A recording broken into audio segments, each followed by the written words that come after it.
Hello student, তোমরা যারা ক্যালকাটা ইউনিভার্সিটির আন্ডারে সেকেন্ড সেমিস্টারের ছাত্রছাত্রী আছো, এখন তোমাদের ইএনভিএস অর্থাৎ পরিবেশবিদ্যা সাবজেক্টের ক্লাস আছে। আজকের ক্লাসে তোমাদের 3 নম্বর অধ্যায় থেকে অর্থাৎ ইউনিট 3 থেকে 3টি গুরুত্বপূর্ণ 5 নম্বরের প্রশ্নের উত্তর নিয়ে আলোচনা করব। আজকের ক্লাসের প্রথম প্রশ্ন যেটা আছে দেখো, নর্মদা বাঁচাও আন্দোলন সম্পর্কে লেখো। অ্যান্সারটা ভালো করে দেখে নেবে। নর্মদা বাঁচাও আন্দোলন হলো একটি সামাজিক আন্দোলন যা 1985 সালে শুরু হয়েছিল ভারতের মধ্যপ্রদেশ, মহারাষ্ট্র এবং গুজরাট রাজ্যে নর্মদা নদীর ওপর নির্মিত সর্দার সরোবর বাঁধের বিরোধিতায়। এই আন্দোলনের প্রধান লক্ষ্য ছিল বাঁধ নির্মাণের ফলে স্থানান্তরিত হওয়া লক্ষ লক্ষ আদিবাসী এবং কৃষকদের পুনর্বাসনের দাবি জানানো। তারপরে বলা হচ্ছে দেখো, বাঁধটি নির্মাণের ফলে লক্ষাধিক মানুষ তাদের জমি ও জীবিকা হারায়, যেটি তাদের সংস্কৃতি ও পরিচয়ের সাথে গভীরভাবে যুক্ত ছিল। আন্দোলনের নেতৃত্বে ছিলেন মেধা পাটেকর, যিনি এই প্রকল্পের বিরুদ্ধে সংগ্রামের প্রতীক হয়ে ওঠেন। আন্দোলনকারীরা আদালতে মামলা, বিক্ষোভ এবং আন্তর্জাতিক স্তরে সমর্থন জোগাড় করে, যা ভারতের পরিবেশগত এবং সামাজিক আন্দোলনের ইতিহাসে একটি উল্লেখযোগ্য অধ্যায় হয়ে ওঠে। তারপরে বলা হচ্ছে দেখো, নর্মদা বাঁচাও আন্দোলন শুধুমাত্র বাঁধের বিরোধিতাই নয়, এটি স্থানান্তরিত জনগণের অধিকার, পরিবেশ রক্ষা এবং উন্নত টেকসইতার প্রশ্নে সচেতনতার সৃষ্টি করেছে। যদিও আন্দোলনের ফলে কিছু সাফল্য অর্জিত হয়েছে, তবে বাঁধ নির্মাণ সম্পূর্ণভাবে বন্ধ করা সম্ভব হয়নি।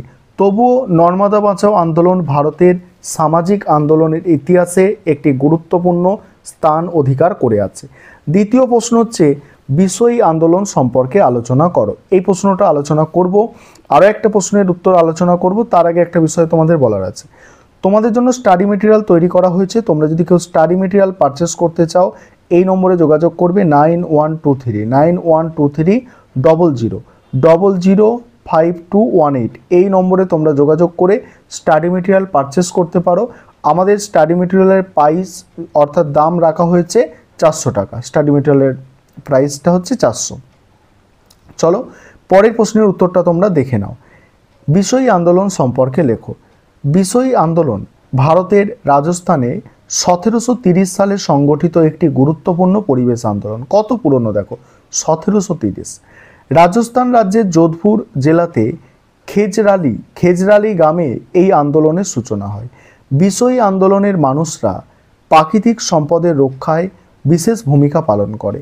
এই সম্প্রদায় প্রতিষ্ঠাতা গুরু জাম্ভেশ্বর মহারাজ 29টি আদেশ দেখো, এখানে বলা হচ্ছে বিষয়ী শব্দের অর্থ হচ্ছে 20 অর্থাৎ 20 আর 9 অর্থাৎ 9, ঠিক আছে। 29টি আদেশ দিয়েছিলেন, যার মধ্যে গাছ কাটার বিরুদ্ধে করা নিষেধাজ্ঞা ছিল। তারপরে দেখো, 1730 সালে মহারাজা অভয় সিংয়ের আদেশে রাজমিস্ত্রিরা একটি নতুন প্রাসাদ নির্মাণের জন্য খেজরালি গ্রামের আশেপাশে গাছ কাটার সিদ্ধান্ত নেয়। বিষয়ী সম্প্রদায়ের একজন নারী অমৃতা দেবী তার 2 মেয়ে ও অন্যান্য গ্রামবাসীকে নিয়ে গাছ কাটার প্রতিবাদ করে। অমৃতা দেবী ঘোষণা করেন, গাছ কাটা হবে আমার জীবন দিয়ে, এবং সত্যিই তিনি গাছের সঙ্গে নিবিড়ভাবে জড়িয়ে ধরে গাছ কাটা বন্ধ করার চেষ্টা করেন। শেষ পর্যন্ত 363 জন বিষয়ী গ্রামবাসী প্রাণ হারায়। এই আত্মত্যাগের ফলে মহারাজা অভয় সিং গাছ কাটা বন্ধ করতে বাধ্য হন এবং এই অঞ্চলে গাছ কাটা নিষিদ্ধ ঘোষণা করেন। বিষয়ী আন্দোলন তাই ভারতে প্রথম পরিবেশগত আন্দোলন হিসাবে বিশেষভাবে উল্লেখযোগ্য। এবার কি বলা হচ্ছে দেখো, পরে হচ্ছে পরিবেশগত শিক্ষা দর্শন সম্পর্কে আলোচনা করো।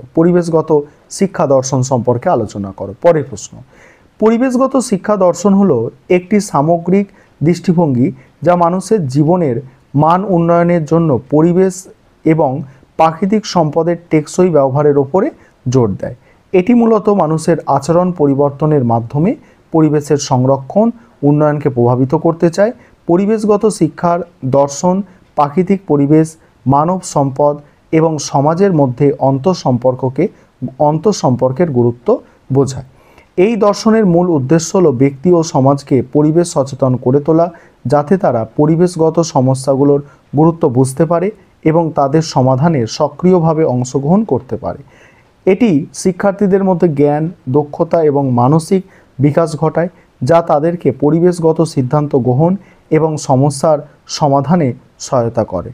পরিবেশগত শিক্ষা দর্শন অনুযায়ী পরিবেশ রক্ষা করা শুধুমাত্র সরকারের দায়িত্ব নয়, বরং প্রতিটি ব্যক্তিরও দায়িত্ব। এটি স্থানীয় থেকে বৈশ্বিক পর্যায়ে চিন্তাভাবনার পরিবর্তন আনতে সহায়তা করে।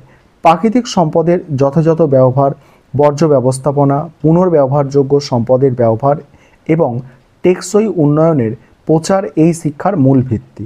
তারপরে কি বলা হচ্ছে দেখো, পরিবেশগত শিক্ষা দর্শন ব্যক্তিকে তার দায়িত্ব এবং কর্তব্য সম্পর্কে সচেতন করে তোলে এবং তাকে প্রেরণা যোগায় পরিবেশের প্রতি একটি ইতিবাচক ও দায়িত্বশীল দৃষ্টিভঙ্গি গড়ে তোলার জন্য। এই ছিল তোমাদের আজকে গুরুত্বপূর্ণ 3টি 5 নম্বরের প্রশ্নের উত্তর।